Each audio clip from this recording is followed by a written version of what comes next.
Everyone knows that rich people have more than one way to make money and don't depend on just one source of income. Almost everyone who is rich and successful has assets that bring in money and add to their wealth over time. But what are these assets that are making people rich right now? Let's talk about 10 assets that are making people rich right now in this episode of the Betterment Project. Before we talk about the assets, we need to know what an asset is. For this video, let's use Robert Kiyosaki, who wrote the popular book Rich Dad, Poor Dad. Kiyosaki gives a good example of a valuable asset. An asset is a thing, a piece of property, or any other thing that makes you money. On the other hand, having a liability costs you money. People who are wealthy focus on getting more assets and reducing their debts. This will help them get richer. Now that we know what an asset is, let's talk about the first thing that makes people rich. People have been getting rich through stocks for hundreds of years. Did you know that if you bought $220 worth of Apple stock in 1980, it would be worth over $180,000 today? Stocks are not as complicated as they might seem. When someone buys a stock, they are buying a small piece of a company. This makes them a small part owner of the company, and they are entitled to the growth and profits of the company. For instance, if a company worth $10 million gives out 1 million shares and you own 50,000 of them, you own 5% of this company. In other words, you own a share of this company worth $500,000. There are now two main ways that people use stocks to get rich. If the value of the company in which you own stock goes up, say from $10 million to $50 million, then the value of your 5% share goes up from $500,000 to $2.5 million. For example, Apple was worth around $192 billion in January 2010. In March 2020, 10 years later, Apple will be worth about $1.3 trillion. This means that investors who bought Apple stocks in January 2010 have made an average return of 670% on their money over the last 10 years. By March 2020, a $10,000 investment would be worth about $67,000. Dividends are another way that people can make money with stocks. Many companies give a portion of their quarterly profits to people who own shares. This is called a dividend. Investors who receive dividends get a check every 3 months on top of their investment growth. They can use this passive income from dividends however they want, or they can use it to buy more stocks and increase their earnings even more. Another way people try to get rich is by making investments. If a government or a company needs to raise money to pay for a project, they will sell bonds to investors. A bond is different from a stock in that it is paid back over time. A stock is a small piece of a company that lets you share in its profits or losses. A bond, on the other hand, is a debt that a company owes to investors. This means that if you buy a bond, you are giving the company or government a loan that will be paid back with interest at a certain date. Bonds are safer investments than stocks because they are not shares of a company. So, if a company's market value goes down, the stockholders also lose value. However, bondholders don't lose value, and in some cases they even gain value because the company still has to pay its debts to bond issuers, even if the company's market value goes down. This is true unless the company goes bankrupt. Now, since bonds are usually safer investments, their return on investment is usually lower. Investors use bonds, which earn an average of 3% per year, to spread out their investments and lower their total risk. Like stocks, bonds can also be bought on major stock exchanges. The third one. Real estate is a tool that has helped a lot of people get rich over the years. This is because as the population grows, more and more people need a place to live. This means that there are many different ways to make money with real estate. The first is to rent out your property to tenants and get a check every month without having to do any work. This is called passive income, because you don't have to do any work to keep getting the money. The second way people get rich through real estate is by taking out loans. Yes, a mortgage is a form of debt that many investors use to buy a property. This lets them buy a property even if they don't have enough money to buy it outright. At the same time, their tenants pay down their loan, increasing their equity in the property. For example, if you bought this house for $100,000 and put $20,000 down, you'd have to pay $80,000 in total. This means that you took out a loan for $80,000, and for the next 15 years, let's say, your mortgage payment is $445 a month, not including taxes, since your tenants pay your rent. This means that they are also paying your mortgage. In addition to your monthly cash flow, you are making an extra $5,333 per year in equity. But we're still not done. The value of real estate tends to go up over time, so it held for a long time. A property can now be sold for much more than it cost to buy. There are many different kinds of real estate. Residential real estate is where people live. Commercial real estate, like an office building or a restaurant, is where people do business. Land or farm property can also be rented out to farming businesses, so they can grow their businesses and get a rent check. The fourth one reads: now, if real estate sounds good, but we don't want to deal with all the management and logistics of owning real estate, then a REIT can be a good option for investors. This is an abbreviation for Real Estate Investment Trust.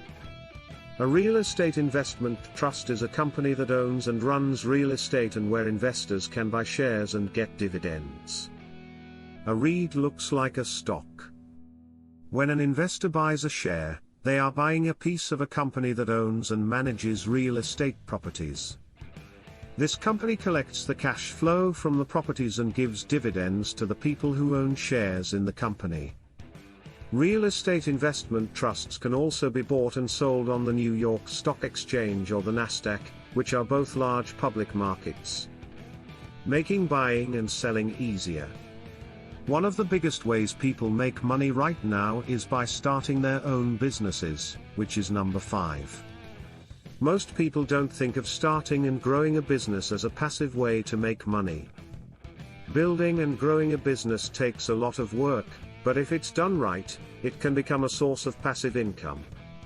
Number 6, index funds. We've already talked about stocks and how many people have used them to get rich. But this acid goes a little bit further. We can make money and lose money with stocks in the same way. And buying stocks one at a time can be very risky. So, no one can really say what will happen on the market. And unless you're an expert investor like Warren Buffett or Ray Dalio, trying to guess how one company will do is probably a risky move. This is why index funds are a good investment in and of themselves. Index funds are a type of mutual fund that mirrors or follows a part of the stock market, such as the S&P 500, which keeps track of the 500 biggest US companies. This means that if the value of one company drops by 20%, you won't get the benefits of an index fund from your overall investment. Our number one way to diversify quickly, since you're not just buying one company but a whole market sector. If you put all of your money into one company, your investment is less safe. And the second, few costs to run the business. This type of fund doesn't need any active management because it follows a part of the market. This means you won't have to pay management fees that eat up your profits. Here are some of the most popular index funds that have low costs to run. Now, these aren't in any particular order, and before you invest, you should always do your research or talk to a good financial advisor. Number 7, patents or trademarks. If you have an idea that you think could make you money, you can file for a patent to protect it. Companies that want to use your idea will have to pay you for the right to do so. This could be a product, a software, or an idea. If your invention has a marketable value, you can sell licenses to companies and make money from it over time. Do you know who this link is? This simple little idea has brought in around $3 billion. Same thing with the Furby. This little patented idea made around $500 million a year at its peak. Scott Stillinger came up with the idea for the Cush ball in the 1980s, and Hasbro bought the patent for $100 million. Now, trademarks are a little different. Trademarks protect other things, like logos, names, and even phrases. There are trademarks for a lot of well-known catchphrases. For example, this phrase, which you can see on the screen, was trademarked by Disney. No other company can use it commercially without paying Disney. Digital products are becoming a huge asset for any business or person. Have you noticed that some of the most famous business people, like Damon John, are getting into the digital information business? This is because digital products are very valuable and make a lot of money. This is something you can set up once and then make money from every day after that. There are now many different kinds of digital goods. For example, if my friend Tom is a filmmaker, he can make a lot of different digital assets to bring in more money for his business. For example, if other filmmakers like the way he uses color, he can make a preset for his color grading styles that other filmmakers can use. He can also make music, stock footage, or sounds that he can sell to other creators. As a filmmaker, he can make plugins that help other people edit their work. He can also make a training course that shows how he makes movies and how to do things like that. On top of making movies, Tom now has 6 digital products that can help him make money. Even if he isn't there actively, number 9 is copyrights. Copyrights protect intellectual property like books, music, poetry, and other creative works. This is a great asset because we can also get money from licensing these copyrights. J.K. Rowling is one of my favorite examples. Rowling is the author of the popular Harry Potter books, which bring her money in the form of royalties. Every time a book was bought, it was turned into a movie, which gave her another source of income in the form of royalties since the movies used her ideas. The things that are sold that are based on her characters also give her royalties. Then Universal Studios made the Wizarding World of Harry Potter, where the attractions are based on her intellectual property. This added to her royalties. She reportedly earns royalties from ticket sales, merchandise, food sales, and even beverage sales in the park, since they all use her intellectual property. More royalties come from her licensing deals to make Broadway shows based on her writing of the Harry Potter and the Cursed Child. This is something that happened not too long ago. A few years ago, many people didn't believe it, but when influencers started making as much money as A-list celebrities, they started to pay attention. Now, celebrities are becoming social media influencers. Not only can we get a lot of attention through social media, but the relationships we can build on these sites are also amazing and very valuable.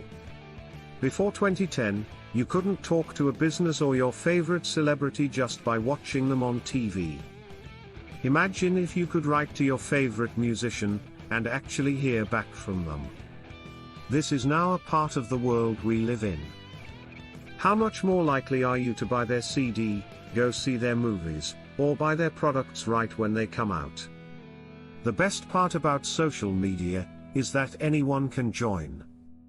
Anyone can use these platforms and use them to build great businesses. For example, this channel was made with just a computer. So anyone with a camera on their phone can start using social media to build something that can bring in money. Now, I am a big fan of making money through social media.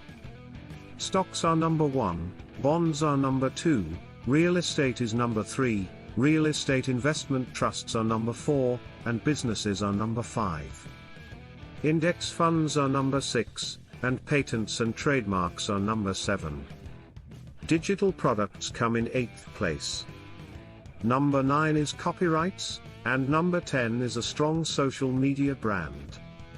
In the comments below, let me know what other assets are missing from this list, or if you agree or disagree with the list.